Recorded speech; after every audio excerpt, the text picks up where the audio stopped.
Copa Italian final ম্যাচে Lautaro মার্টিনেজের Inter Milan. বিশ্বকাপ জয়ী লাউতারো মার্টিনেজের সামনে কোপা ইতালিয়ান ফাইনাল ম্যাচ এবং বড় শিরোপার লড়াইয়ে লাউতারো। এখন দেখার বিষয় হলো সিরিয়া সুপার কাপের মতো কি Coppa Italian super cup Lautaro মার্টিনেজের ইন্টার মিলান জয় করতে পারবেন কিনা, এই ম্যাচের সম্ভাব্য একাদশ এবং কবে কাদের সাথে খেলা হচ্ছে সবকিছু থাকছে আজকের এই ভিডিওতে। চ্যানেলে নতুন হলে অবশ্যই চ্যানেলটি সাবস্ক্রাইব করে ভিডিওটি শেষ পর্যন্ত দেখার অনুরোধ রইল।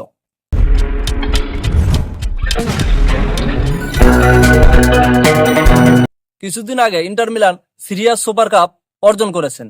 16ই May Coppa Italian final match Inter মিলানের সম্ভাব্য একাদশে গোলরক্ষক হিসেবে থাকবেন ইয়ান সোমার, ডিফেন্ডার হিসেবে থাকবেন বিসেক, ডিভ্রাই, আলেসান্দ্রো বাস্তনি এবং মধ্যমাঠে নেতৃত্ব দিবেন ডারমিয়াম, নিকালো বারেল্লা, হেনরিক মাখিতারিয়ান, ফেদেরিকো ডিমার্কো এবং ফরওয়ার্ড হিসেবে থাকবেন লাউতারো মার্টিনেজ, মার্কাস থুরাম।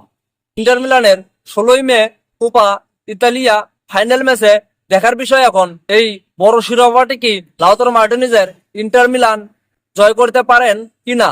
ফুটবলের সকল আপডেট দেখতে আমাদের চ্যানেলের সাথেই থাকুন। ভিডিওটি ভালো লাগলে অবশ্যই লাইক করুন।